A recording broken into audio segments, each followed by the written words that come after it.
Life has this funny way of throwing surprises at you when you least expect it. That's exactly what happened to me, Elizabeth, a 30-year-old paramedic with a passion for saving lives and a knack for getting myself into the most unexpected situations. My life was mostly about rushing from one emergency to another, with little room for anything else. I never imagined that a broken-down car would lead me to the love of my life.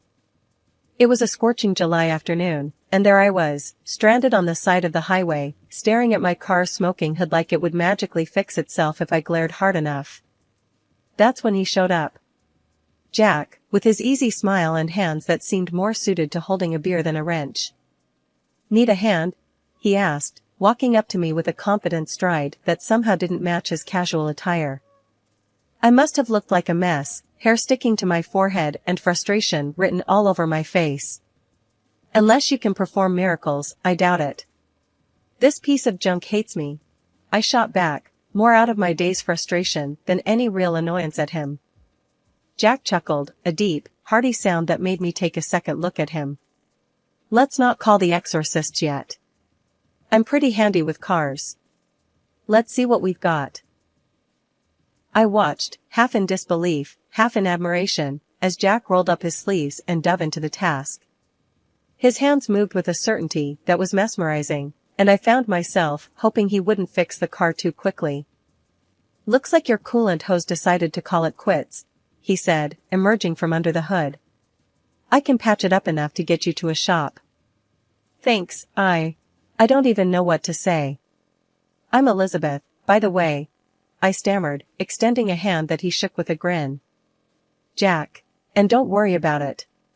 Can't leave a damsel in distress on the side of the road, now can I?"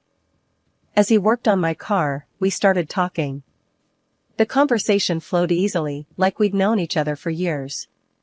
He told me about his job as an electrician, his latest project, and I shared tales of my adventures in the ambulance. The more we talked, the more I realized how much I didn't want this to end. With a final twist of his wrench, Jack announced, "All done. She should hold up until you get to the shop." I couldn't help the disappointment from seeping into my voice. "Thank you, Jack. I don't know how I can ever repay you." He wiped his hands on a rag, that ever-present grin still on his face. "How about dinner? I know a place that serves the best burgers in town." My heart raced. Was he asking me out? Just like that? "Are you always this forward with women you've just met?" I teased, trying to mask my eagerness. "Only the ones who look like they could use a good burger and some company," he retorted, his eyes twinkling with mischief. And just like that, I found myself nodding, agreeing to dinner with a man who had turned my terrible day into one of the most memorable ones. Moving in with Jack's mom after we tied the knot seemed like the natural step, especially since my own folks had passed away years ago. Living in that big, somewhat cozy house, I found a second family I never thought I'd have again. Jack's mom, Martha, was a gem. She treated me like the daughter she never had, and our bond was solid. We'd spend hours chatting over coffee, sharing recipes, and just supporting each other through the ups and downs of life. It was comforting, having that kind of connection again. 2 years into this new life, Jack and I welcomed our little boy, Alex, into the world. With him came a joy I couldn't describe, but also a reality check. I hung up my paramedic boots, deciding to stay home and pour myself into raising our son and keeping our home. Jack continued his work as an electrician on those big government projects, always talking about the wires and gears, stuff that flew right over my head. But as the days blurred into a routine of diapers, baby giggles, and family dinners, tension started to brew. One evening, as we sat down for what I hoped would be a peaceful dinner, Jack's frustration boiled over. "Elizabeth, we gotta talk," he started, his voice tighter than the lid on a jar of pickles. "All right, shoot," I said, bracing myself for whatever was coming. I could tell by his tone it wasn't going to be about the weather. "It's about this." He waved his fork around, encompassing the whole house, our life, me. "Don't you think it's time you went back to work? You're losing yourself here." I felt a hot flare of anger at his words. "Losing myself?" I'm raising our son, Jack. Keeping your home standing. That's not nothing. He sighed, a sound of exasperation that got under my skin. That's not what I mean, Liz. You're more than this. What about your license, your career? You used to save lives. I couldn't believe what I was hearing. So what, I'm just boring old housewife Elizabeth now. That it? No, that's not. He tried to backtrack, but the damage was done. Fueled by a mix of stubborn pride and a desire to prove him wrong, I started looking for ways to dip my toes back into the medical field, even if just part-time. It wasn't easy, balancing the demands of home with the search for something that felt like mine, but I was determined. Jack noticed the shift, the late-night job searches, the calls during Alex's nap times. See, I knew you had it in you, he said one day, a note of "I told you so" in his voice that made me want to throw a cushion at him. It's not about what you think, Jack. It's about finding a balance. I snapped back, tired of the insinuation that my life before was somehow less valuable. After we settled into the rhythm of our new life, with me juggling part-time work, caring for Alex, and keeping the house in some sort of order, things with Jack started to fray at the edges. He was on the road more often than not, his business trips stacking up one after the other. When he did come home, it was like a storm cloud rolled in with him, dark and ready to burst at any moment. Our house, once a place of laughter and warmth, had turned into a battleground of sorts. The air charged with tension you could almost see.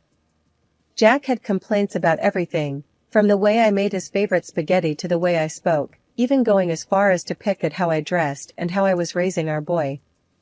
Elizabeth, what's this mess? He'd start, the minute he walked in the door, his eyes scanning the living room like he was looking for things to criticize. And why's Alex still up?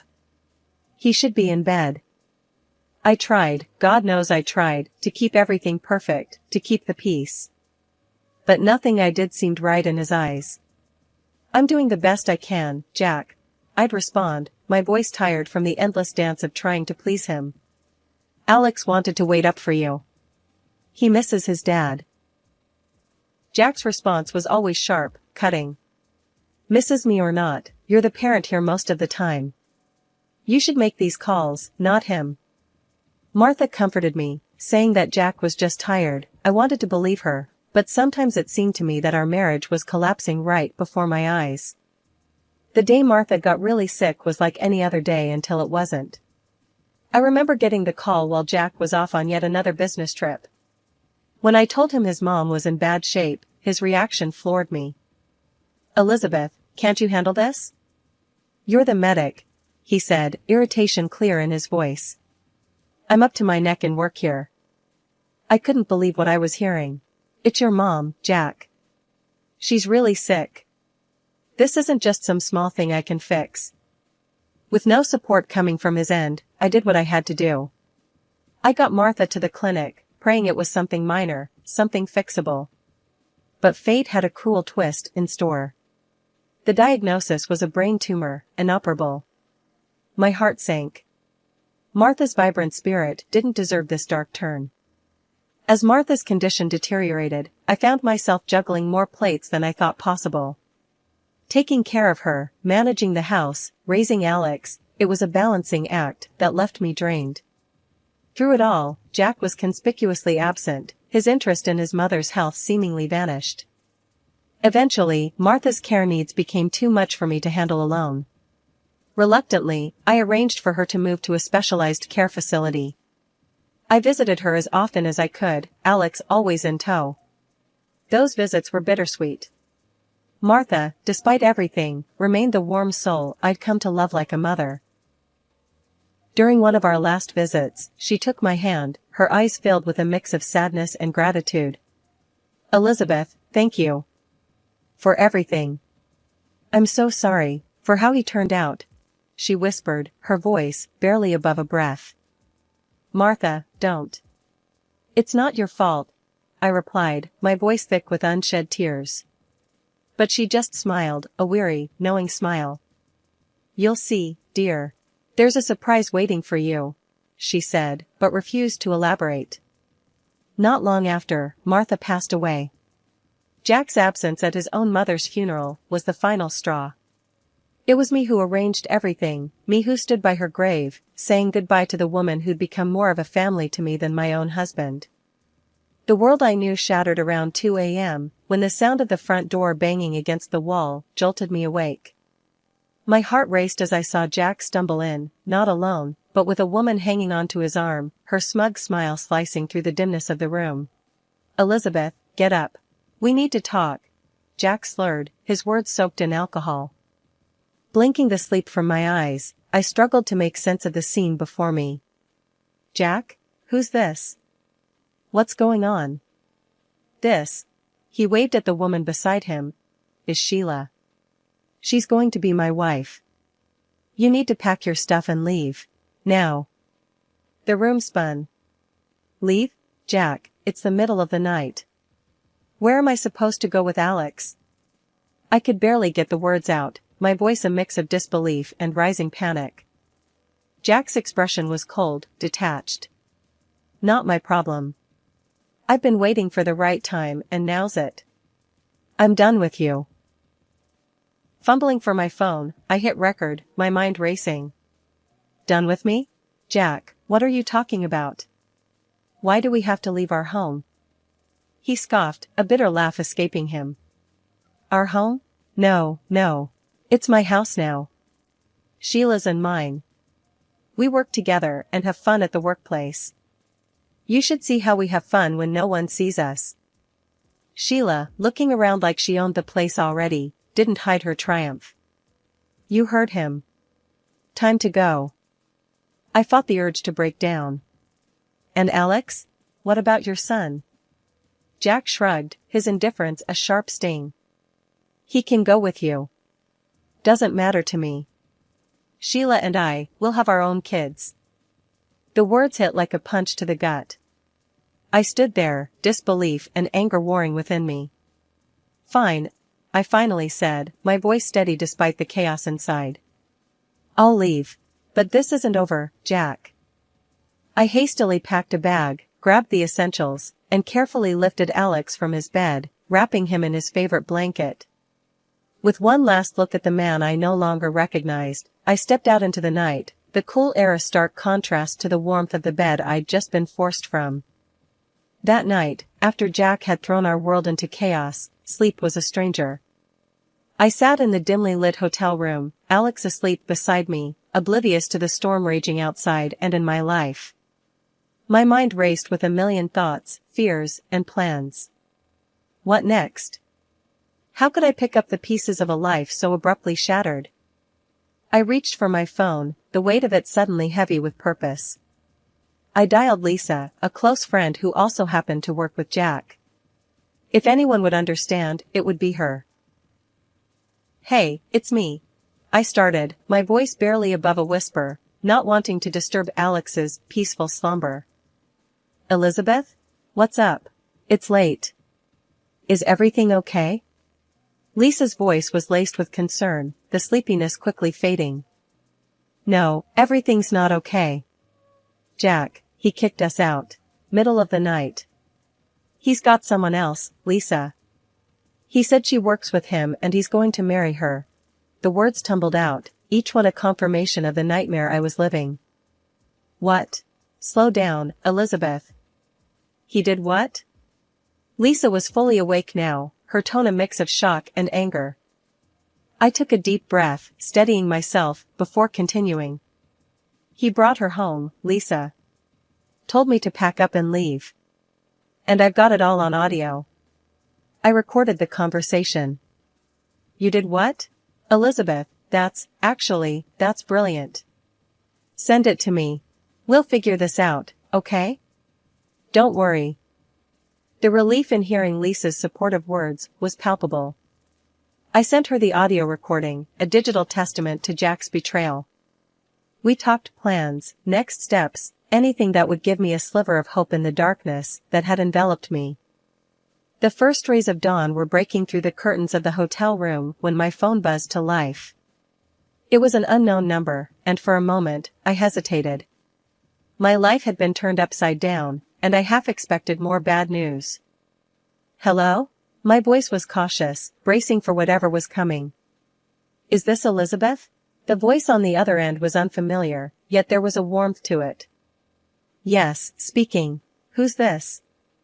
"My name's Paul Henderson, I'm a lawyer. I was the attorney for Martha, your mother-in-law." Martha. Just hearing her name was a punch to the gut. "Yes, I know Martha. How can I help you?" "It's not how you can help me, but rather how I can help you. Martha left something for you. It's important. Can we meet today?" I was taken aback. Martha had thought of me? After everything that had happened? Yes, of course. When and where? We arranged to meet at his office later that morning. I got Alex ready, my mind racing with possibilities. What could Martha possibly have left for me? Mr. Henderson's office was a beacon of calm in the storm that had become my life. He greeted me with a gentle smile, leading me to a room with 2 chairs and a table. "Elizabeth, thank you for coming. Martha spoke very highly of you. She wanted to make sure you and Alex were taken care of." I nodded, still in a daze. "What did she leave?" Paul handed me an envelope. Inside was a letter in Martha's handwriting. It was her, through and through, thanking me for the love and care I'd shown her, apologizing for Jack's actions, and expressing her wishes for my future. And then Mr. Henderson dropped the bombshell. "Martha left you the house, Elizabeth. The house and a significant portion of her savings." I was speechless. The reality of Martha's gift was overwhelming. In her final days, she had given me a lifeline, a chance to start over. Is this even legal? Can she just cut Jack out like that? I asked, the words barely making it past the lump in my throat. Mr. Henderson nodded firmly. Martha was very clear and took all the necessary legal steps. The house is yours, Elizabeth. And there's enough in savings to give you a fresh start. I broke down then, tears of gratitude and relief streaming down my face. Martha, even in her final days, had been thinking of me, of Alex. She'd given us a future when it felt like all hope was lost. Barely a day had passed since I'd stepped into Mr. Henderson's office, carrying the weight of the world on my shoulders, when my phone buzzed with a call from Jack. His voice was like a storm, all bluster and rage. "Elizabeth, get over to Henderson's office now," he bellowed. I could almost see his face, red and twisted in fury. With a deep breath to steady my nerves and Alex in tow, I headed back to the lawyer's office. The atmosphere was electric with tension, Jack and his mistress already there, pacing like caged animals. As soon as I walked in, Jack zeroed in on me, waving a stack of papers like he was trying to fan flames. "What's this crap about, Elizabeth? Why'd my mom leave everything to you?" Mr. Henderson, ever the calm in the storm, interjected. "Please, let's all sit down and discuss this rationally." But rationality had left the building. Sheila, her earlier smugness replaced by a dawning realization, eyed the door like it was her escape route. "The contents of the garage, Jack. That's what your mother left you," I said, finding a strength I didn't know I had. "Everything else, she left to Alex and me." Jack's face contorted even further, if that was possible, a mix of disbelief and fury. "The garage? What am I supposed to do with that junk?" Mr. Henderson handed Jack another document, a letter from Martha. "Your mother had her reasons, Jack. She hoped you'd find it in yourself to understand one day." Jack skimmed the letter, and I watched as the fight seemed to drain out of him, replaced by a sullen, defeated anger. This is bullshit." His mistress, finally seeing the writing on the wall, snapped. "I'm not sticking around for this. I didn't sign up to be with a loser." And with that, she was gone, her departure as dramatic as her entrance into our lives. Jack, now truly alone, turned his frustration back on us. "You'll pay for this. I'll sue. I'll—" Mr. Henderson, unflappable as ever, cut him off. "I'd advise against that, Jack. You won't win, and it'll just waste your time and money." The room went silent, the only sound the soft, uneasy breathing of everyone present. Jack, defeated and alone, finally slunk out of the office, leaving behind the chaos he'd created. In the aftermath of the storm that had upended my life, I found myself standing amidst the ruins of what had once been my world. The divorce proceedings were bitter, with Jack clawing for every inch of ground, especially when it came to Martha's estate. He couldn't seem to grasp that his actions had consequences, that the love and trust he had so carelessly thrown away couldn't be won back in a court of law. "I don't get it, Elizabeth," Jack had said during one of our last encounters outside the courtroom, his tone a mix of confusion and anger. "Why are you doing this? Why can't things just go back to the way they were?" I looked at him, really looked at him, and saw the man I had once loved so deeply. "Jack, you broke us. You can't sue your way back to a family. Martha saw that, even if you couldn't." His attempts to claim Martha's property were futile, just as Mr. Henderson had predicted. The judge saw through his motivations, and justice, for once, felt truly just. Not only did the property remain with Alex and me, but Jack was also ordered to pay alimony. The audio recording of that fateful night, which I had shared with Lisa in a moment of desperation, turned out to be more than just a cry for help. It spread, as such things do, and soon enough, Jack's actions were laid bare for all to see. His career, once on a steady climb, faltered under the weight of his own misdeeds. Transferred to another branch with a reduced salary, the consequences of his actions finally seemed to catch up with him. His mistress, Sheila, fared no better. Caught up in the whirlwind of her own making, she was fired for misconduct. The workplace, it turned out, was no place for the games they had played. She paid a fine to the construction company, a tangible mark of her wrongdoing. As for me, I found solace in the simple things, the laughter of my son, the warmth of our home, and the support of friends and family. The journey was far from easy, and there were days when the weight of it all seemed too much to bear. But in those moments, I reminded myself of the strength I had found, the strength to stand up for myself and for Alex, to carve out a path toward a future we deserved. Working as a paramedic, I've seen my share of life's thin line between tragedy and miracle. Yet, through it all, a spark ignited within me, pushing me toward a dream I thought was out of reach. With the inheritance Martha left us, that dream's become a tangible goal. I've started studying to become a doctor. It's tough, juggling studies with raising Alex and working, but somehow, we're making it work. Living in the house Martha left us has been a blessing in more ways than one. It's a constant reminder of her love and belief in us.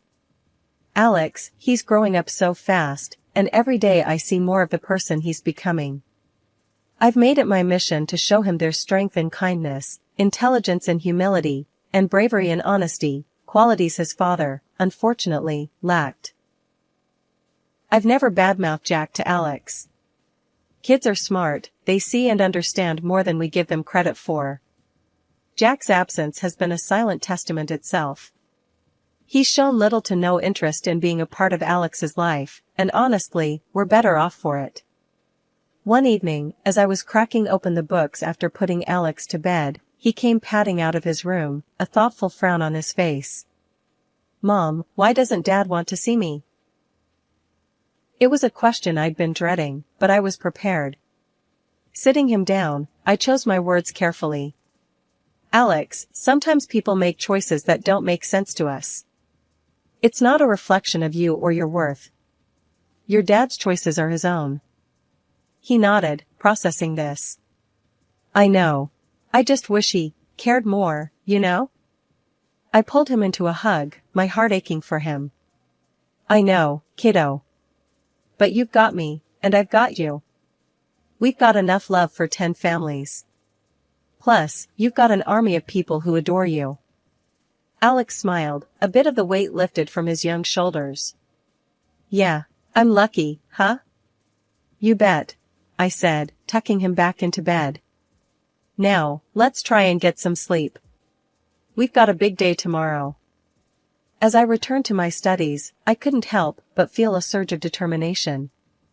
My journey wasn't just for me, it was for Alex, for our future.